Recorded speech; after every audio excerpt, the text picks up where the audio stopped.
When I was a little girl, my parents took me to visit my grandmother. She lived in a little village in the countryside. Her cottage was very small and there was only one bedroom. My grandmother slept in one bed. My parents slept in the other, and I had to sleep on some cushions on the floor. We stayed there for a few weeks and I was troubled by terrible nightmares. Every night, I would wake up screaming. My parents tried to calm me down and asked me what was wrong. All I could tell them was that there was a man coming to get me. I can still remember the cause of my terror. Every night, I saw a shadowy figure emerge from behind the curtains in the corner of the room. He was a pitch black man. All I could make out was his silhouette. He was tall and he was hairy. I would watch in horror as he came crawling towards me with a sickening slowness.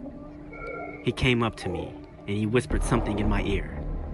And just as I was about to scream, he would place a finger against his lips and whisper, "Shush, shush, shush." He tortured me every night to the point where I dreaded going to sleep. As time went on, he began to appear not only at night, but also during the day. One evening, we were all watching TV in the living room, and at some point, I happened to glance to my left. The curtain slowly drew back and I saw the man standing there, staring silently at me. He raised his hand, put his finger to his lips and whispered, "Shush, shush, shush." I let out a horrified scream and immediately told my mother what I had seen. She got up and went over to the curtains, pulling them back and forth, showing me that there was nothing there. But of course, by then, he had already disappeared. When the holiday was over, we went back to our apartment in the city and the nightmares stopped. After that, my grandmother would always come visit us. So we never went to her cottage on a vacation again. As time went on, I stopped thinking about the man and eventually forgot about him altogether.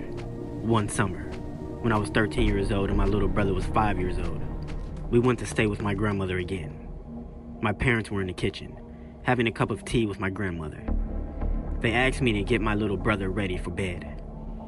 When I was preparing a mattress on the floor for both of us to sleep on, my little brother was sitting on one of the beds. I noticed that he was being usually quiet. When I looked up, I saw that he was staring at something. "What's wrong?" I asked. Then suddenly he jerked his head around and looked at me, his eyes wide with fear. He looked at me, pointing at the curtains.